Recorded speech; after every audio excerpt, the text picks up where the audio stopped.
Estamos apresentando esta série sobre o cristão cidadão e a política, e neste vídeo vamos falar sobre a dupla cidadania, pois todo verdadeiro cristão é embaixador do céu e ao mesmo tempo cidadão aqui da terra. Estamos apresentando esta série tratando de um tema relevante, num momento bem apropriado, sem intenções partidárias ou políticas, com o objetivo de trazer a luz da palavra de Deus sobre como a igreja deve se comportar diante da política. Não é mais novidade para ninguém que houve um tempo em que os cristãos brasileiros sequer admitiam falar sobre política.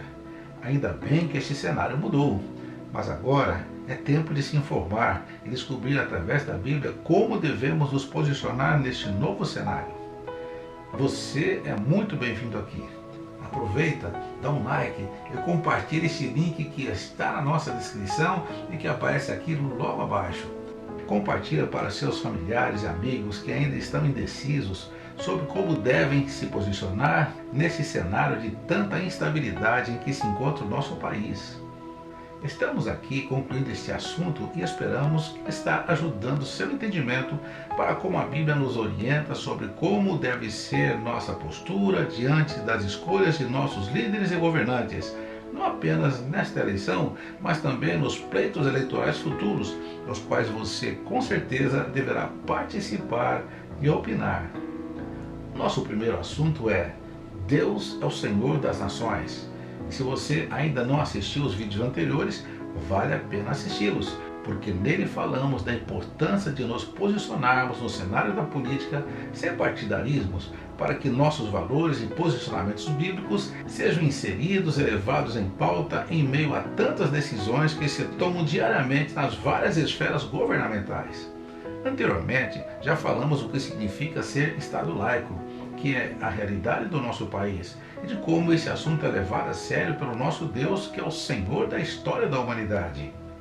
De Gênesis a Apocalipse, vimos o envolvimento direto do Senhor através de seus servos, escolhidos a dedo, agindo em ambientes políticos dos diversos sistemas de governos através dos séculos. Citamos diversos personagens bíblicos que fizeram a diferença no tempo em que viveram, deixaram legados e exemplos que podem ser seguidos até os dias de hoje. Entendemos que uma das responsabilidades e missão da igreja foi delegada pelo próprio Deus através do salmista Davi, nos Salmos 115, verso 16. Vamos relembrar esse texto tão relevante? Os mais altos céus pertencem ao Senhor, mas a terra ele confiou aos filhos dos homens, autorizando-os e capacitando-os a sujeitar, dominar e governar este nosso tão vasto planeta, conforme lemos no capítulo 1 do primeiro livro da Bíblia. Porém, hoje queremos ampliar esta visão, mirando este tema aos olhos de Deus. E começamos fazendo uma pergunta: você acha que Deus, quando toma decisões sobre os filhos dos homens, pensa somente nos cristãos?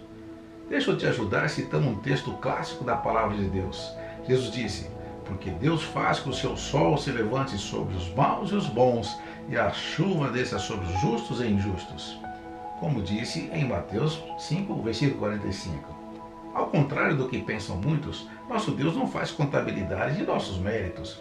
Manda chuva para quem reza terço, para quem não reza, para quem faz promessa e para quem não faz, para quem confessa Jesus como Senhor e para quem é ateu e faz questão de desprezar tudo que se relaciona com Deus. Podemos ler no livro dos Juízes que quando a maioria do povo de Deus se voltava para a idolatria, sempre havia um tempo de opressão por povos inimigos, e todos eram atingidos pela crise social, inclusive aqueles que eram tementes a Deus, como podemos ver no caso de Gideão, que se esforçava para esconder a colheita antes que os inimigos a roubassem. Isto quer dizer que todos nós, se escolhermos mal os nossos governantes, estaremos sujeitos às mesmas crises sociais que os ímpios. Não teremos como evitar a crescente corrupção, a inflação, o desemprego, a iniquidade institucionalizada através de leis perversas que contrariam a palavra de Deus, a restrição da liberdade de expressão e de culto religioso e outras coisas terríveis que virão por aí. Mas não é isso que você deseja, não é verdade? Por isso, nós, cidadãos cristãos, temos que defender os nossos valores enquanto temos a liberdade de expressar as nossas opiniões em manifestar as nossas preferências políticas através do voto. Devemos fazê-lo conscientemente e coerentemente com os valores cristãos e princípios da palavra de Deus, não é mesmo? Relembrando que ao longo da história da humanidade, Deus sempre atuou como o Senhor da história através dos filhos dos homens e sempre através de homens fiéis que entenderam o seu tempo e a sua missão a cumprir. E incluo que Deus também continua a usar os improváveis. Reforço mais uma vez que o nosso objetivo aqui, através desses vídeos, é te fazer entender o quanto é importante que todo cristão precisa e deve estar aberto a falar de política. Desculpe, meu irmão, mas deixa de ser alienado ou indiferente, porque assim, mesmo que você não quiser, torna-se conivente com gente que tem opinião diferente e que vai implantar ideologias nefastas que irão impor padrões totalmente contrários ao que você considera correto e decente, e pior ainda, eles, assim que estiverem no poder, colocarão uma mordaça na sua boca e restringirão a sua liberdade de expressão. Com certeza, não é isso que você deseja para você nem para as gerações futuras, não é verdade? Lembre-se, antes de mais nada, todo cristão também é cidadão. E exercer cidadania implica em fazer parte do processo político da sua sociedade e do lugar onde se vive. Então, seja um cidadão cristão consciente e biblicamente coerente. Aproveite esta grande oportunidade enquanto você ainda pode se manifestar politicamente. Lembra que também já dissemos que em toda verdadeira democracia é a vontade da maioria que deve prevalecer. E então, se a nossa população é de maioria cristã, vamos ficar de braços cruzados, passivos, esperando que uma minoria ativista faça prevalecer a sua opinião? Preste bem atenção. Definitivamente, precisamos quebrar esse paradigma de que política não é assunto para cristão. Agora vamos a um ponto muito importante desta exposição. Com você que tem uma dupla cidadania, a qualidade de cidadão do céu e representante do Reino de Deus aqui na Terra pode fazer a diferença nas questões sociais que dependem das ações dos governos e poderes públicos legitimamente constituídos? Sabemos que o ideal é que tenhamos nas funções governamentais homens justos, íntegros e tementes a Deus. Mas nem sempre isto acontece. Então, o que será de nós? Ficaremos sempre à mercê de suas malignidades? Não podemos fazer nada para mudar esse quadro de corrupção e miséria que sempre nos ameaçam? Sim, podemos fazer muito, porque além da nossa cidadania comum, também somos cidadãos do céu e temos autoridade para interferir na história de várias formas, principalmente através da oração, porque o céu comanda a terra. Basta o povo de Deus ter um posicionamento biblicamente correto e a história terá um novo rumo, com bênçãos abrangentes a toda a população, independente se merecem essas bênçãos ou não. Um dos princípios bíblicos para tal mudança está em 2 Crônicas, capítulo 7, 13 a 14. Se eu fechar o céu para que não chova, ou mandar que os gafanhotos devorem ao país, ou sobre o meu povo enviar uma praga, se o meu povo que se chama pelo meu nome se humilhar e orar, buscar a minha face e se converter nos seus maus caminhos, dos céus eu o ouvirei, perdoarei o seu pecado e sararei a sua terra. É muito importante que você, como cidadão do céu, pode, através da sua oração, modificar a história aqui na terra. É o que o apóstolo Paulo instrui em 1 Timóteo capítulo 1, versículos 1 ao 3. Façam súplicas, orações, intercessões e ações de graças por todos os homens, pelos reis e por todos os que exercem autoridade, para que tenhamos uma vida tranquila e pacífica, com toda piedade e dignidade. E então, você tem orado regularmente pelas autoridades constituídas? Ficar reclamando dos maus governantes não vai ajudar em nada, mas a sua oração é poderosa e eficaz e pode mudar as situações. Por exemplo, Neemias ficou muito triste quando soube que os muros de Jerusalém estavam derribados e o seu povo sofrendo terrivelmente nas mãos dos inimigos no território de Judá. Mas ele estava muito longe e era um simples servidor no palácio do rei da Pérsia. O que ele poderia fazer para mudar aquele quadro de miséria e desolação? Ele fez o que todos nós, cidadãos dos céus, podemos fazer para mudar e interferir na situação política aqui na terra. começou a orar fervorosamente e Deus tocou no coração do rei Artaxerxes, que autorizou a sua ida a Jerusalém, nomeou governador do território de Judá e liberou os recursos para a reconstrução dos muros da cidade. É assim que cidadãos do céu interferem na história enquanto cidadãos aqui na terra, porque a história pertence aos intercessores. Uma citação muito interessante do pastor Richard Foster diz: estamos trabalhando junto com Deus para determinar o futuro. Certas coisas acontecerão na história se nos pusermos a orar corretamente. Também o irmão André, da missão Portas Abertas, afirmou: os planos de Deus para nós não foram moldados em concreto. Somente o seu caráter e a sua natureza que são imutáveis. Suas decisões não. A Bíblia fornece-nos vários exemplos de como Deus alterou seus planos em razão da intercessão de santos. Exemplo: em Êxodo 32, de 11 a 14, lemos que Deus já havia decretado a destruição de toda a nação de Israel lá no deserto por sua rebeldia ao Senhor. Porém, mudou seu decreto quando Moisés suplicou ao Senhor, seu Deus, clamando: ó Senhor, arrepende-te do fogo da tua ira, tem piedade e não tragas este mal sobre o teu povo. Também lemos em Isaías 38, de 1 a 5, quando o profeta foi anunciar ao rei Ezequias que estava doente e não sairia do leito, pois seu tempo havia acabado. Porém o rei fez um forte clamor ao Senhor, que mudou o seu decreto de morte e lhe deu mais 15 anos de vida. Isto confirma que a história realmente pertence aos intercessores. Você sabia que a queda da cortina de ferro e a desintegração da União Soviética em 1991, bem como a queda do Muro de Berlim na Alemanha em 9 de novembro de 1989, são apenas alguns exemplos de mudanças extraordinárias na história contemporânea que mesmo os analistas internacionais não conseguiam prever para este tempo. Porém, aconteceram em resposta às orações de intercessores que clamaram pela interferência divina. E assim como caíram as muralhas de Jericó, essas barreiras humanamente intransponíveis desabaram pelo poder de Deus. Se você quiser saber mais de mudanças políticas drásticas e extraordinárias que resultaram em transformações de cidades e nações através da oração do povo de Deus, você pode consultar mesmo no YouTube alguns documentários interessantes e impactantes e muito edificantes, tais como Avivamento nas Ilhas Fiji, Avivamento em Uganda, na África, Avivamento em Cali, na Colômbia, Avivamento de Almolonga, em Guatemala, e muitos outros exemplos que você pode pesquisar, inclusive a cidade de Cali, onde havia um dos maiores cartéis de drogas da Colômbia. É verdade que nem sempre temos homens justos e íntegros no governo, mas Deus, em resposta à oração do seu povo, também pode usar autoridades pagãs para cumprir os seus propósitos. Vamos olhar o que a palavra de Deus retrata sobre esta verdade? Nabucodonosor, por exemplo, ele foi um rei pagão, soberbo e cruel, que não levava em conta para tomar de decisões o que pensava o rei do universo.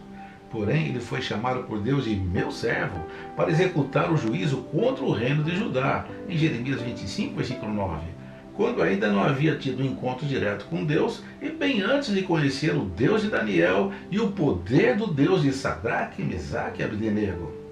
Essas histórias são bem conhecidas e pauta certa nas escolas bíblicas infantis. Então não vamos nos ater aos detalhes destas verdades que estão descritas no livro de Daniel, que fica no Antigo Testamento. Ora, se Deus usou Nabucodonosor, que não respeitava a Deus, por que você acha que hoje seria diferente? Deus humilhou o rei Nabucodonosor e fez ele comer grama com os bois. Mas depois que ele passou por este terrível tratamento e Deus restituiu a sanidade mental, bem como toda a glória do seu reino, ele, o governante do Império Babilônico, que foi o maior império de todos os tempos, declarou o que está escrito no livro do profeta Daniel, no capítulo 4, 34 a 36. Ao fim daquele período, eu, Nabucodonosor, levantei os olhos ao céu e louvei ao Altíssimo, um rei, e glorifiquei aquele que vive para sempre. O seu domínio é um domínio eterno, o seu reino dura de geração em geração. Agora eu, Nabucodonosor, louvo e exalto e glorifico o Rei dos céus, porque tudo que ele faz é certo e todos os seus caminhos são justos. E ele tem poder para humilhar aqueles que vivem na arrogância. Nós estamos falando de que Deus também usa autoridades pagãs para cumprir os seus propósitos, não é verdade? Então vamos lembrar de um outro grande imperador, o rei Ciro, do Império Medo-Persa. Ele também foi um rei pagão, porém é interessante que foi chamado pelo próprio Deus em Isaías 44, versículo 28 de meu pastor, e de novo em Isaías 45, versículo 1 de meu ungido. Por que será que Deus chamaria dessa forma um rei pagão? Se você for lá e conferir você mesmo nesse texto que citei, vai descobrir que Deus o chamou também para cumprir a missão de decretar o retorno dos judeus para Judá, após os 70 anos de cativeiro. Veja lá em Isaías 45, do verso 1 a 8, como este homem foi escolhido a dedo para cumprir uma profecia feita muitos anos antes pelo profeta Isaías, mais de 200 anos, entre os anos 739 e 681 a.C., citando o nome do rei Ciro muitos anos antes dele nascer. Que exatidão profética, não é mesmo? Observe como Deus é pontual, nunca chega atrasado, está no controle de todas as coisas e sabe a hora certa que deve agir. E embora Ciro não conhecesse a Deus, ele era o homem certo para Deus executar o seu plano naquele momento específico da história da humanidade. E foi o que aconteceu. 200 anos após o profeta Isaías ter profetizado, palavra que foi cumprida em 539 a.C., o Senhor tocou no coração de Ciro, rei da Pérsia, como está escrito em 2 Crônicas, capítulo 36, os versículos 22 e 23, para que fizesse uma proclamação em todo o território de seu domínio e a pusesse por escrito nesses termos: o Senhor, o Deus dos céus, deu-me todos os reinos da terra e designou-me para construir um templo para ele em Jerusalém, na terra de Judá. Quem dentre vocês pertencer ao seu povo, vá para Jerusalém, e que o Senhor, o seu Deus, esteja com ele. Isto mais uma vez prova que Deus é o Senhor das nações e conduz a história conforme os seus propósitos. Chegamos ao ápice do tema de hoje, caminhando para a conclusão desse estudo. Não perca, divulgue esta importante iniciativa de levarmos o nosso povo a mostrar que somos seres pensantes e não somos alienados. Lembre-se que Deus confiou a terra aos homens. Nós somos cidadãos dos céus, onde é a nossa pátria permanente. Porém, enquanto estamos aqui, Deus confia em cada um de nós como seus embaixadores e influenciadores, como sal e luz dessa sociedade corrompida pelo pecado. Por isto, é tempo de sairmos do estado de letargia e nos posicionarmos à luz da palavra de Deus como cidadãos cristãos, porque o tempo é urgente e agora. Pense bem nisto. Você que é cidadão cristão e embaixador do céu, pode cooperar para a mudança do quadro político-social do seu país. Mas para isto, precisa exercer a sua cidadania corretamente, conscientemente e principalmente biblicamente, para que você seja um instrumento de Deus para as mudanças positivas que tanto a nossa sociedade almeja. Como você pode participar? Em primeiro lugar, orando. A Bíblia diz que a oração do justo é poderosa e eficaz. Em segundo lugar, confessando os pecados da própria igreja do Senhor Jesus Cristo e se convertendo dos seus maus caminhos, pois esta igreja pós-moderna tem se afastado dos princípios da palavra de Deus e se misturado com padrões mundanos que sorrateiramente têm se infiltrado em nossas igrejas e até mesmo através de teologias contaminadas do humanismo secular. Em terceiro lugar, confessando os pecados da nação. Como cidadãos cristãos, podemos representar os nossos concidadãos que não servem a Deus e têm trazido corrupção, idolatria, violência, perversão e toda forma de injustiças em todos os níveis da nossa sociedade, o que tem aberto a porta para principados e potestades da maldade. Também tem atraído a ira e o juízo de Deus sobre todos nós. Porém, através dessa atitude de clamor e humilhação da igreja, Deus poderá reverter este quadro tenebroso e sarar esta nação. Em quarto lugar, não esperar a solução através de homens, porque todos são falhos. Porém, através de um posicionamento correto dos cristãos cidadãos no exercício consciente da sua cidadania e participação em áreas estratégicas da política, Deus, por causa do seu povo, vai usar homens na liderança que governem de acordo com a agenda que mais benefícios possam trazer à população em geral e que também, de alguma forma, direta ou indiretamente, sejam bênção e apoio para os propósitos de Deus nesta geração. Você pode estar pensando, será que isto é possível? Acho que há muitos cargos no governo cujos candidatos não são homens totalmente comprometidos com os princípios bíblicos. Como Deus vai usá-los? Lembre-se que por causa da influência de políticos como o profeta Daniel, o rei Ciro, que era um homem pagão, decretou o fim do exílio do povo de Deus e permitiu-lhes voltar para Jerusalém e Judá. Posteriormente, o rei Artaxerxes, também um homem que não servia a Deus, mas por causa da oração de Neemias, foi movido por Deus para permitir e financiar a reconstrução dos muros de Jerusalém. Como você sabe, há muitos outros exemplos na Bíblia como estes. O fato é que Deus pode usar quem Ele quiser para cumprir os seus propósitos, caso eu e você, como cristãos cidadãos, exercermos corretamente a nossa cidadania. Me diga uma coisa, você está pensando nisto? O objetivo aqui é fazer você pensar bem, pensar correto e conscientemente, pois a sua atitude não afetará apenas uma eleição política, mas também as próximas gerações. Então pense bem, ore bastante e busque direção do Espírito Santo para tomar suas decisões.